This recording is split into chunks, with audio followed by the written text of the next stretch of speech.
Hi மக்களே, நம்ம மீன் போட்டுக்கிட்டு இருக்கும்போது கடற்கரை ஓரத்தில் அந்த ஏலக்கடைக்கு பக்கத்தில் மீன் வெட்டிக்கிட்டு இருந்தாங்க. இந்த மீன் நம்ம ஊர் சைடு கிளாத்தி மீன் சொல்லுவோம். உங்கள் ஊர் சைடு என்ன மீன் சொல்லுவீங்கன்னு சொல்லிட்டு மறக்காமல் சொல்லுங்கள். இந்த மீனை அதோட முள்ளு தான் ரொம்ப ஷார்ப்பாக இருக்கும். அந்த கிளாத்தி மீனுக்கு அந்த மீனோட முள்ளை தான் வெட்டிக்கிட்டு இருக்காங்க. எப்படி வெட்டுறாங்கன்னு சொல்லிட்டு பாருங்களா, அழகாக வெட்டுறாங்க. இந்த மீனை வெட்டி இதோட தோலை அப்படியே உரிச்சு எடுத்துடுறாங்க. இது ரொம்ப வளவளப்பு தன்மையுடையது இந்த மீன். இந்த மீன் யாரெல்லாம் சாப்பிட்டீங்கன்னு சொல்லிட்டு மறக்காமல் கமெண்ட் பண்ணுங்கள். இதில் 2 வகையான கிளாத்தி இருக்குது. ஒன்று வெள்ளை கிளாத்தி, இன்னொன்று கருப்பு கிளாத்தியும் கிடக்கு.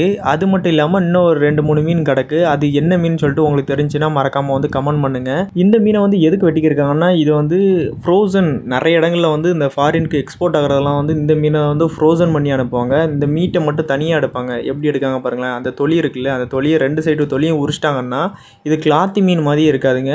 பார்த்தீங்கன்னா ஃபுல்லாக மீட்டு மட்டும்தான் இருக்கும். அந்த இதோட முள் எதுவுமே இருக்காது. மேலே 3 முள் இருக்கும். அந்த 3 முள்ளையும் வெட்டி எடுத்துடுறாங்க. இங்கிட்டு ஒருத்தவங்க அதை ஐஸ் எதுக்காண்டி தடவுறாங்கன்னா, ரொம்ப வளவளப்பாக இருக்குது. அதனால தான் அந்த ஐஸ் தடவி அந்த மீனை இது பண்ணிக்கிட்டு இருக்காங்க. இந்த இதில் உரிச்சு வச்சுருக்காங்க பாருங்கள். 2 மீன் உரிச்சு வச்சுருக்காங்க. எப்படி இருக்கும் பாருங்கள். தனி மீட்டு மட்டும் தான் இருக்கும். இது கிளாத்தின்னு யாராலையுமே கண்டுபிடிக்க முடியாது. அந்தளவுக்கு மாற்றிடுறாங்க. இந்த வீடியோ பிடிச்சின்னா மறக்காமல் லைக் பண்ணுங்கள் மக்களே. தேங்க்யூ.